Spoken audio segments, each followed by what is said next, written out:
Menjelang akhir tahun 1944, posisi Jepang dalam Perang Asia Pasifik mulai terdesak. Satu persatu daerahnya mulai diduduki oleh sekutu.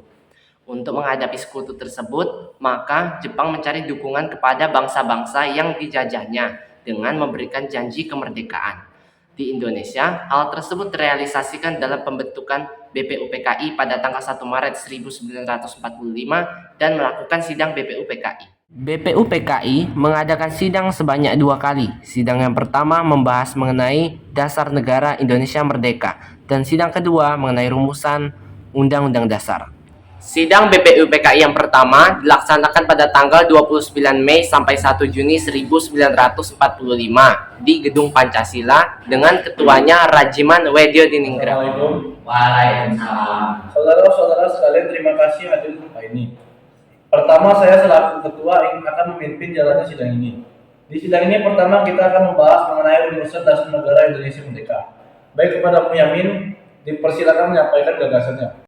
Baik, menurut saya untuk gagasan dasar negara kita adalah 1. Peri kebangsaan, 2. Peri kemanusiaan, 3. Peri ketuhanan, 4. Peri kerakyatan, dan 5.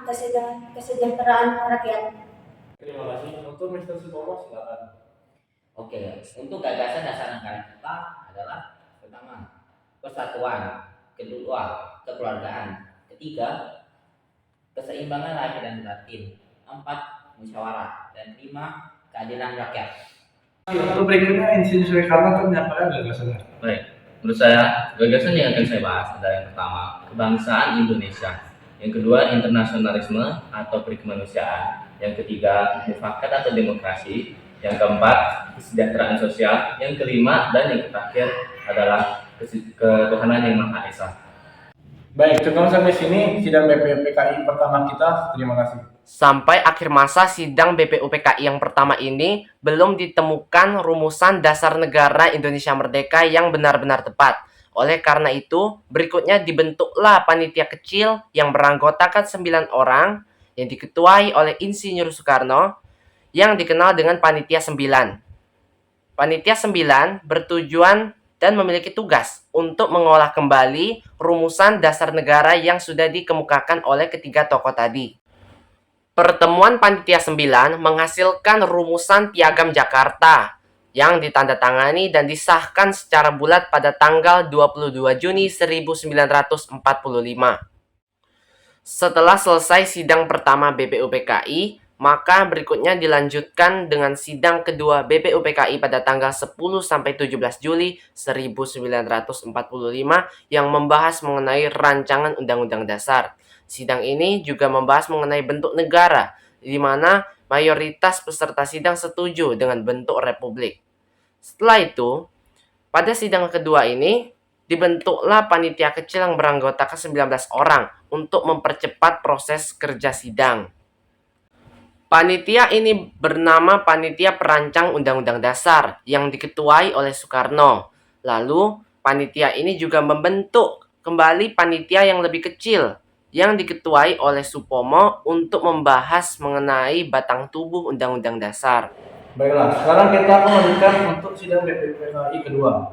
Kita akan melaporkan hasil kerja panitia perancang Undang-Undang Dasar yang diketuai oleh Insinyur Soekarno. Kepada Insinyur Soekarno, saya persilakan.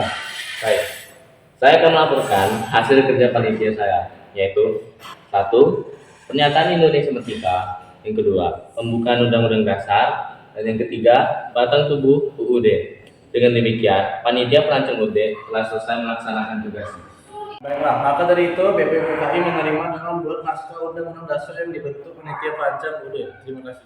Pada tanggal 7 Agustus 1945, BPUPKI dibubarkan karena sudah menyelesaikan tugasnya. Selanjutnya, dibentuklah PPKI untuk mempersiapkan segala sesuatu yang berkenaan dengan proses kemerdekaan Indonesia. Secara simbolik, PPKI dilantik oleh Jenderal Terauchi. Pada tanggal 9 Agustus 1945, Jenderal Terauchi memanggil 3 tokoh nasional ke Dalat atau Saigon di Vietnam, yaitu Insinyur Soekarno, Muhammad Hatta, dan juga Rajiman Wedyo Diningrat. untuk membahas dan memperbincangkan informasi mengenai kemerdekaan Indonesia. Halo, selamat pagi. Bisakah saya berbicara dengan Bung Karno? Baik, dengan siapa? Saya Marsekal Terauchi. Bisakah kita bertemu untuk berbicara mengenai kemerdekaan Indonesia bersama Bung Karno, Bung Hatta, dan Rajiman? Baik, akan saya ajak mereka. Baik, saya tunggu kedatangan kalian. Menjelang tengah malam, Soekarno, Muhammad Hatta, dan Rajiman melakukan perjalanan ke Dalat di Vietnam dengan sangat rahasia karena gentingnya keadaan pada saat itu. Pada tanggal 9 Agustus, mereka sempat transit 1 hari di Singapura untuk memantau situasi. Dan pada hari yang sama juga, bom atom kedua dijatuhkan di kota Nagasaki oleh sekutu.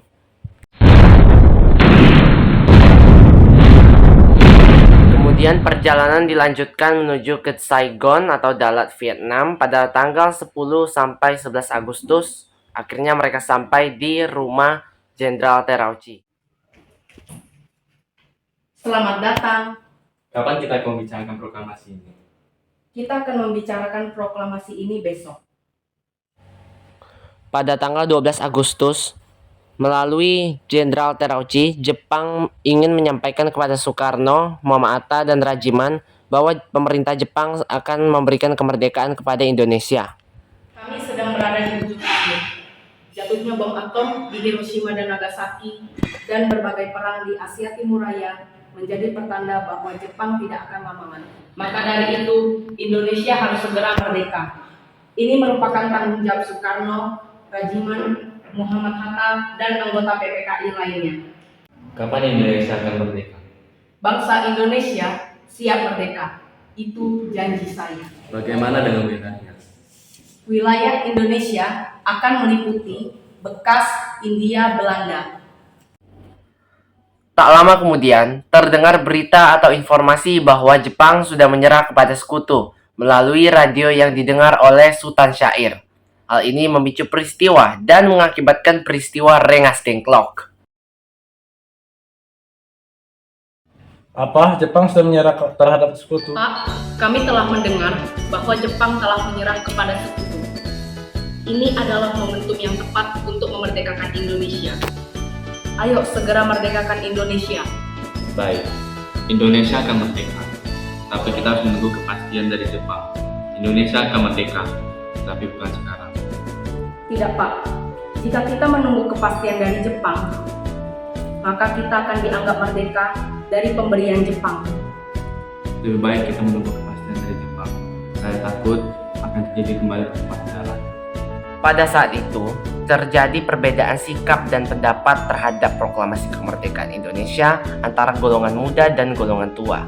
Hal ini menciptakan peristiwa Rengas Dengklok, yaitu diculiknya Soekarno dan Hatta ke daerah Rengas Dengklok, Karawang, Jawa Barat oleh golongan muda agar terhindar dari pengaruh Jepang dan dapat berdiskusi dengan mereka terkait proses proklamasi kemerdekaan Indonesia.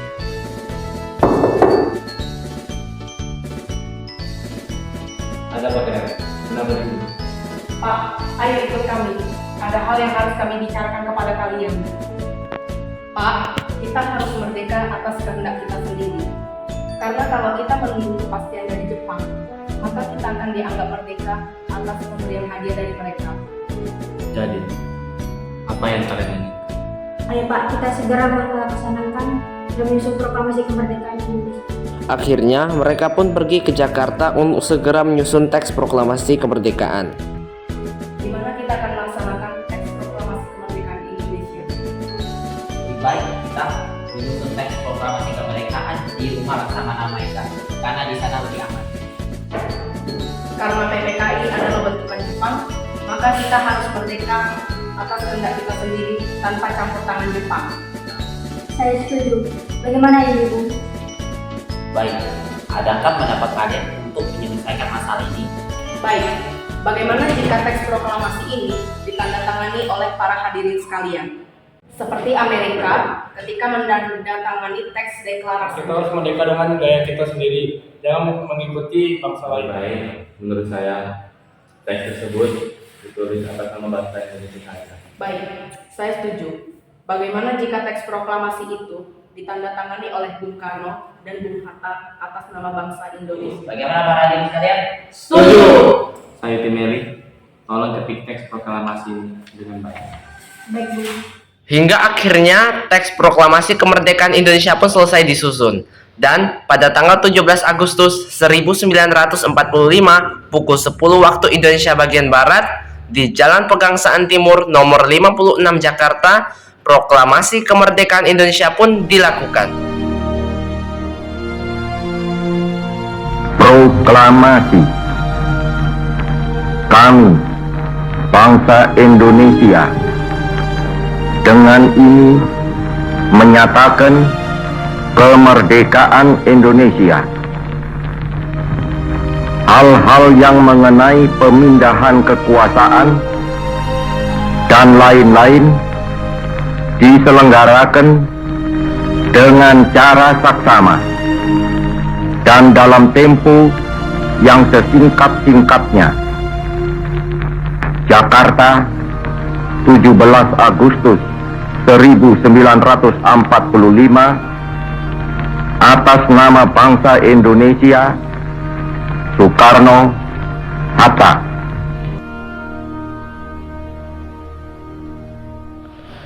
Namun kemerdekaan tidaklah berjalan secara mulus. Banyak sekali tantangan yang dihadapi oleh bangsa Indonesia dari berbagai ancaman yang ingin kembali mengambil alih kekuasaan di Indonesia. Perjuangan untuk mempertahankan bangsa Indonesia tersebut dilakukan dengan dua cara, yaitu cara fisik maupun diplomasi. Cara fisik dilakukan dengan berbagai pertempuran di daerah Indonesia, dan cara diplomasi dilakukan dengan melakukan berbagai perundingan yang dilakukan Indonesia dengan pihak asing.